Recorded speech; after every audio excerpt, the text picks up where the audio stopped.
ጌታ ተባረከ ይሁን። መልእክት ይዤ ነው የመጣሁት። መርከባችንን እንስራ ይላል። መርከባችንን እንስራ ወገኖቼ፣ ቀኑ እየከፋ ነው። የመጨረሻው ዘመንም ነው። ጌታ ሊመጣ በደጅ ነው ያለው። እንደ ክርስቲያን ራስን ማዘጋጀት በጣም አሪፍ ነውና መርከባችንን እንስራ ይላል እና የአሁኑ የከሰዓቱ መልእክት ዘፍጥረት ምዕራፍ 6 ወደዛ ነው የሚወስደን። ምን ይላል እዛ ላይ? ሰዎች ምድር ላይ መብዛት በጀመሩ ጊዜ ወንድም ሴት ልጆችም ተወለዱላቸው፣ እየበዙም መጡ እና የእግዚአብሔርም ልጆች የሰውን ሴት ልጆች እንደተመኙ ለራሶቻቸው ሚስቶች እንዲሆኑ እንደወሰዷቸው ይናገራል። ከዛ መጋባት ከጀመሩ በኋላ እግዚአብሔርም መንፈስ ከዚህ በኋላ በሰው ላይ አይሆንም እድሞቹ 120 ይሆናሉ ብሎ ሲናገር እናያለን። እና በዛ ዘመን ነፍሊም የሚባሉ በምድር ላይ እንደነበሩ የሰውና የእግዚአብሔር ልጆች መጋባት በጀመሩ ጊዜ በዚያ ዘመን ኃያላን የሆኑ ሰዎች እንደተወለዱ መጽሐፍ ይናገራል። ከዚያ በኋላ ምን ይላል? የሰው ክፋትም የልቡም ሐሳብና ምኞት ፈጽሞ ክፉ እንደሆነ እግዚአብሔር እንዳየ ይናገራል። እና እግዚአብሔር ከዚያ የተነሳ ምድርን ሊያጠፋት እንዳሰበና የሰው ልጅን በመፍጠሩ እንደተጸጸተ ይናገራል። እና የሰማይ ወፎችንም የምድር አራዊትንም ሰውንም ከምድር ላይ ሊያጠፋ እንዳሰበ መጽሐፍ ቅዱስ ይናገራል። ግን በዚያ ዘመን በእግዚአብሔር ፊት ሞገስ ያገኘ አንድ ሰው ነበር፣ ኖህ የሚባል እና ኖህ በእግዚአብሔር ፊት ሞገስን ያገኘው መጽሐፍ ምን ይላል? ኖህም አካሄዱን ከእግዚአብሔር ጋር አደረገ ይላል። ኖህ አካሄዱን ከእግዚአብሔር ጋር አደረገ ይላል። ጻድቅና ፍጹም ሰው ነበር ይላል መጽሐፍ። አካሄዱን ከእግዚአብሔር ጋር ያደረገ ጻድቅና ፍጹም ሰው ነበር። ሰዎች እንደልባቸው በሚበሉበት፣ እንደልባቸው በሚጠጡበት፣ እንደልባቸው በሚኖሩበት፣ እንደልባቸው በሚዘሉበት ጊዜ አካሄዱን ከእግዚአብሔር ጋር ያደረገ በእግዚአብሔር ፊት ጻድቅና ፍጹም የሆነ ሰው ኖህ ነበር። እና እግዚአብሔርም ኖህን እንዲዘጋጅ ይናገረዋል። መርከብ እንዲሰራ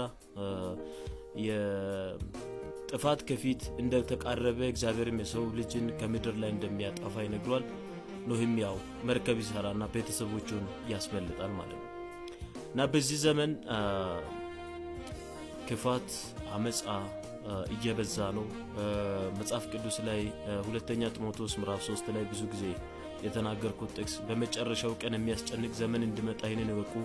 ሰዎች ራሳቸውን የሚወዱ ይሆናሉ፣ ትምክህተኞች፣ ትዕቢተኞች፣ ተሳዳቢዎች፣ ለወላጆቻቸው የማይታዘዙ፣ እርቅን የማይሰሙ፣ ችኩሎች፣ ከዳተኞች፣ ፍቅር የሌላቸው፣ የሚያንሾካሾኩ፣ ሐሜተኞች፣ ከእግዚአብሔር ይልቅ ተድላን ይወዳሉ። ከእንደነዚህ አይነት ደግሞ ራቅ ይላል መጽሐፍና ይሄ የመጨረሻው ዘመን ነው። እነዚህን እናያለን። ህዝብ በህዝብ ላይ ሲነሳ እናያለን። ኢየሱስ ክርስቶስ የማቴዎስ ወንጌል ምዕራፍ 24 ላይ እንደተናገረ ልጅ በአባት ላይ፣ አባት በልጅ ላይ ይነሳል ብሎ ይናገራል። ህዝብ በህዝብ ላይ እንደምነሳ፣ ጦርና የጦርን ድምጽ እንደምንሰማ እና እነዚህ ሁሉ እየተፈጸሙ ነው መጽሐፍ ቅዱስ ላይ የእግዚአብሔር ቃል እንደተናገረው። እና ከአመጻ የተነሳ የሰዎች ፍቅር ትቀዘቅዛለች ይላል መጽሐፍ። ይህንንም እያየን ነው በአይናችን። እና የሰው ልጅ መርከቡን መስራት አለበት። የኛ መርከብ ደግሞ ኢየሱስ ነው። ከኢየሱስ ጋር ክርስቶስ ጋር ተስማምቶ እርሱን መስሎ ምድር ላይ መኖር፣ ጌታን መጠበቅ፣ ዘይቱን ሙሉ ማድረግ አስፈላጊ ነው። ወደ ስህተት የሚነዱ ብዙ ነገሮች መንገዳችን ላይ ስላሉ ወደ ስህተት የሚወስዱ፣ ወደ ስህተት የሚመሩ በጣም ብዙ እና እግዚአብሔር በማወቅ እግዚአብሔርን መከተል፣ እንደ እግዚአብሔር ፈቃድ መኖር ከኛ ይጠበቃል። ሁሉም ሰው ከዚህ ምድር ይሄዳል፣ ግን ከዘላለም ሕይወት መቅረት የለብንም። መርከባችንን መስራት አለብን። መጽሐፍ ምን ይላል? ሰው እችን ዓለም ወይም እችን ምድር ቢያተርፍ ነፍሱን ግን ቢያጎድል ምን ይጠቅመዋል ይላል። በዚህ ምድር ላይ ዕውቀት ሊኖረን ይችላል፣ ገንዘብ ሊኖረን ይችላል፣ በሰው ልንታጀብ እንችላለን፣ ዝና ሊኖረን ይችላል። ግን የዘላለምን ሕይወት ካጣን ዋጋ የለውም። አላፊ ስለሆነ ጊዜያውም ስለሆነ ምድር ላይ ያለው ሁሉ ማለት ነውና እንደ ብልህ እንደ ጥበበኛ እግዚአብሔርንም እንደሚያውቅ ሰው ሆነን እግዚአብሔርን በመፍራት ከእግዚአብሔር ጋር ቀሩ ዘመናችንን እንደ ፈቃዱ ኖረን በድል በክብር ከዚህ ምድር መሄድ እንዳለብን ነው የሚሰማኝ። መርከብ መስራት አለብን። ጌታን በመፍራት መመላለስ አለብን። ባለን ዘመን ሁሉ በምንኖርበት አካባቢ ጌታን ለማሳየት ብንጥር ጥሩ ነው።